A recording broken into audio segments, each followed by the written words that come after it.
Your customers are craving a great tasting, authentic pizza experience. That's why we offer Primo Molino Neapolitan style flour, an affordable, high performing flour that's a great alternative to imported Italian 00 flour. It's milled right here in North America, so you can always count on authentic crust texture and taste without the imported flour price. Using an imported flour today? Check out ardentmills.com to request a sample and try it for yourself. Welcome to another episode of Checking In. I'm Josh Keown along with Denise Greer. Good morning, Denise. Good morning, Josh. How are you? I'm doing well. Today we are pleased to welcome Eric Redfield of Camporosso Wood-Fired Pizza in Fort Mitchell, Kentucky. Eric, it is a pleasure to see you again. Thanks for joining us today. Absolutely. Thanks for having me. Thanks for the opportunity. So, Eric, first, congratulations. I hear you just won Best Pizza in Northern Kentucky. We did indeed. It was an honor. Our guests have been super supportive, great staff. Without them, we could have never made it happen. So it was announced this week. Oh, that's good. And I know like we just won some tabbies here a while back ago, and it was such an uplifting thing amongst everything that was happening to actually, get a win for something, right? Right. I agree. Yeah, it's tough for everybody. All things considered, we've been very blessed, but I know that everybody's in for a struggle over the next couple of months, especially with the cold weather coming. But that was a little beacon of light. Yeah. So when you get an award like that, do you get a pretty good bump in sales? How's that go for you? We do. We just rolled that out. I think on Wednesday. We reached about 7,000 people in 2 days. So we'll find out tonight. But we are hitting our first cold patch tonight. So, but I do know that we got a lot of a pretty good bump on social media for sure. Yeah, and I know you have a pretty nice patio out front. Have you, added warmers or anything to kind of extend that patio life, or how are you handling this cold snap coming? Yeah, well, we're working on that as we speak. As a matter of fact, I got some zoning variances yesterday, but we've been very fortunate with the space we have. We were able to double our outside seating when they opened up from the takeout only. So that's been a blessing as well. But we are going to be heating our tent, which doubled our space, and probably the next couple of weeks we'll be heating our patio as well. Oh, wow. What kind of an investment is that when you have to go to those measures to, because that's almost like doing a complete remodel outside. What kind of investment is that for operators? It really is. My wife and I sat down the day of the shutdown and had to we just pen and papered it and looked at what our expenses were, what we thought kind of our return on committed capital would be on something like a tent, and decided to purchase a commercial event tent and all of the furniture, because we did anticipate this going a lot longer than I think people really thought. So it was a good investment. So we didn't lease or rent the tent. We did purchase it, and it has paid for itself just based on the volume we've been able to seat in the tent. I'm so curious because I know you are just, a businessman. I know from our interview when we came to visit you, you crunch the numbers and you always have a plan. What was involved in your, as you were looking at planning out how you were going to address the COVID-19 and through the different phases as to where you're at right now? As you recall, we were a dine-in only restaurant. So once we got hit with the shutdown, like I mentioned, my wife and I sat down at the table here in the restaurant and just talked about what could we do, and we pivoted very quickly. And the next day we were a takeout only. So we went from doing no takeout, dine-in only, to exclusively 100% takeout. And then we went to our staff and just asked for ideas and looked at best practices and fine-tuned those. And for about 6 to 8 weeks, we did nothing but takeout, and it was very, very smooth, believe it or not. It's actually changed our business model because now we're doing dine-in and takeout, and we will continue to do takeout once this shutdown and the pandemic is over. Oh, wow. That's amazing. The response has been overwhelming. We have adjusted our menu a little bit, listened to our demographic, and found out what people like, what they're interested in, and again expanded that offering. And we'll continue to tweak that moving forward.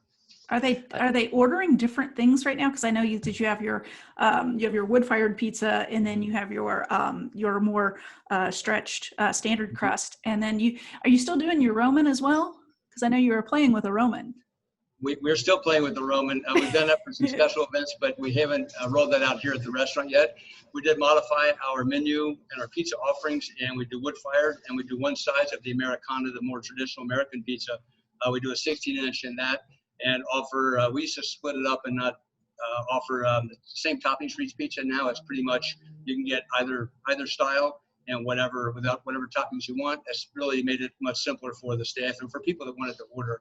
And we're doing a whole lot of pasta as well, a lot of takeout pasta. Yeah, I know you were selling out those pasta entrees like crazy even when we came to visit you. Has it, because I think about comfort food and the warm and fuzzies, and I know you do nightly specials with the pastas. Are you changing it up every night, or what are you doing the weekly specials?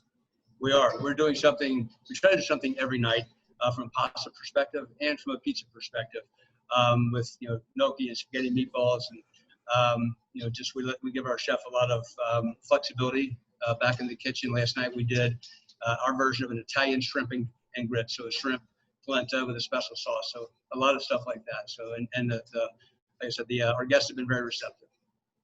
Were you able to maintain most of your employees? You sound like you're doing really well. So I was just curious, were you able to maintain most of your employees throughout this stretch?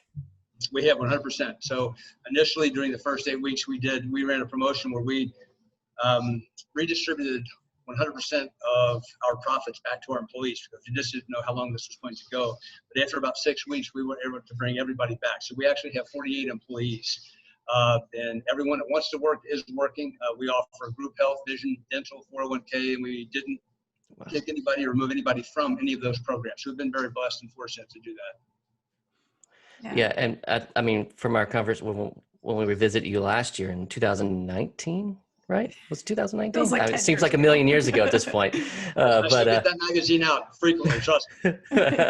So I was blown away how much you guys do for your community. And we've kind of noticed the correlation of the pizzerias that are still doing really well through this pandemic are pizzerias that, were really into the community, before this happened. So what kind of things have you guys been doing since then? Well, again, we have an uncompromising focus on service and on giving back. It started with our employees with redistributing the profits. And once we got everybody employed, we shifted our focus into serving frontline healthcare workers, first responders. Our first big project we did actually was at a local St. Elizabeth hospital here.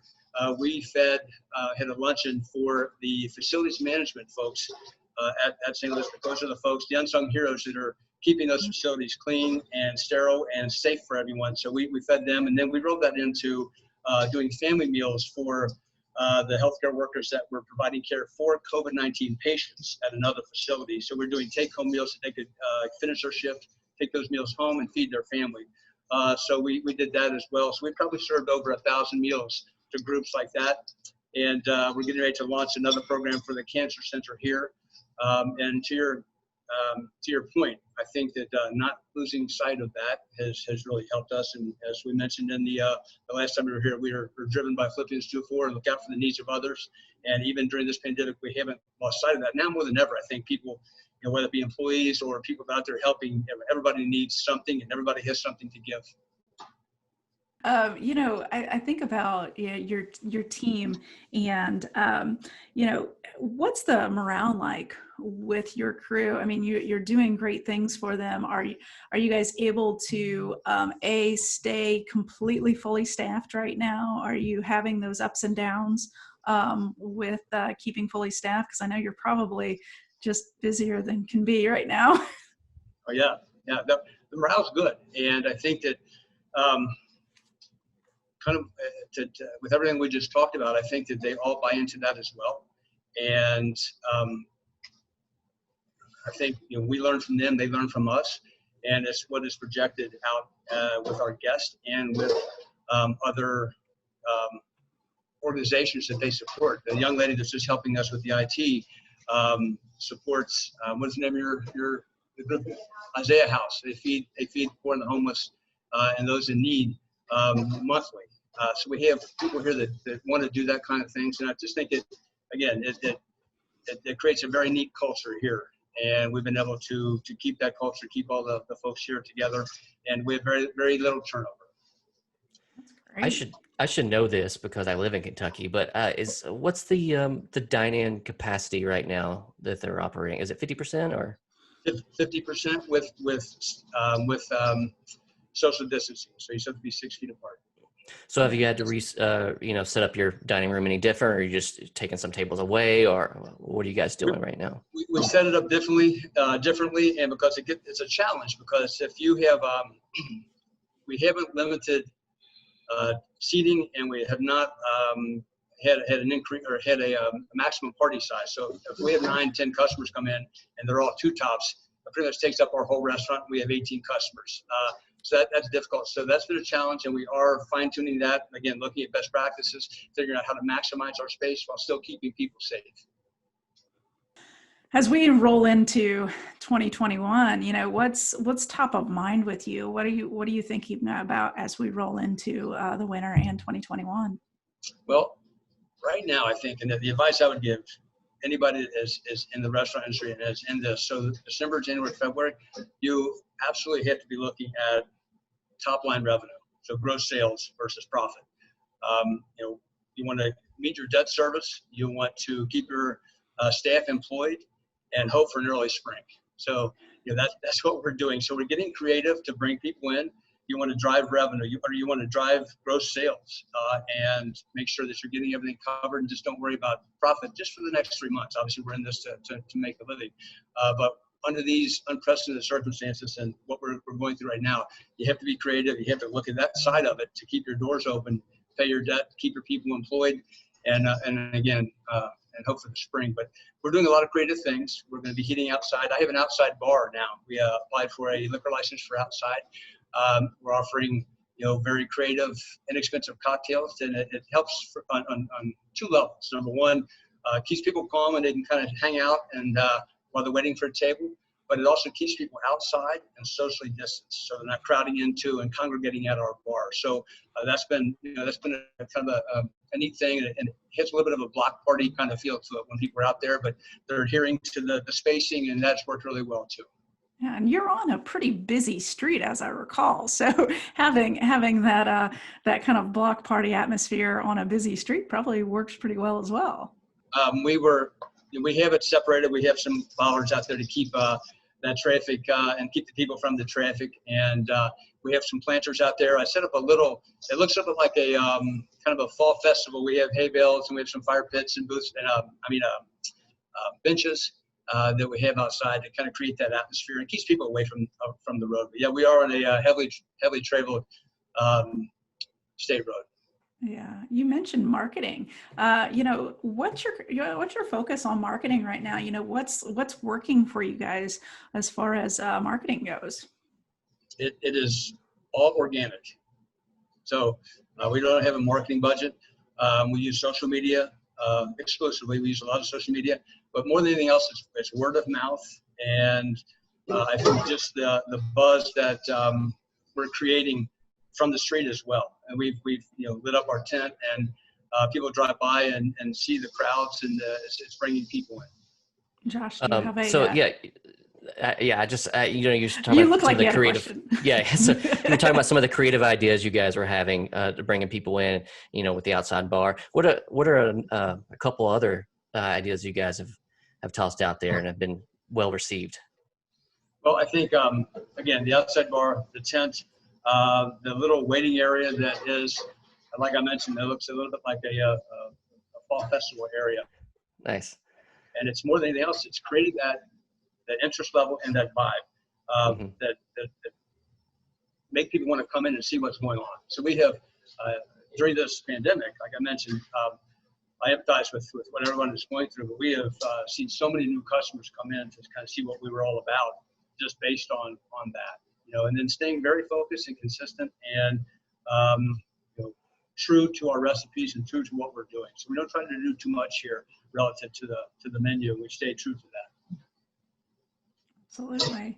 I do recall that cheese pizza. That's probably one of the best cheese pizzas I've had. You know, everybody knows that cheese pizzas are a barometer on pizzas, and I do recall that cheese pizza. That cheese pizza has made it into our magazine several times, by the way. Several times. I still use quite a bit of the photos that I took at your spot because the light, it was the perfect day. The lighting was great. The pizzas were perfect looking. So I use those photos quite a bit.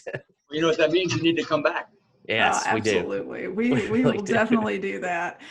You know, I think as we roll out of here, because we don't want to take up too much more of your time, but you know, what advice from a numbers perspective, because you are very much a numbers guy and you can really focus on the numbers.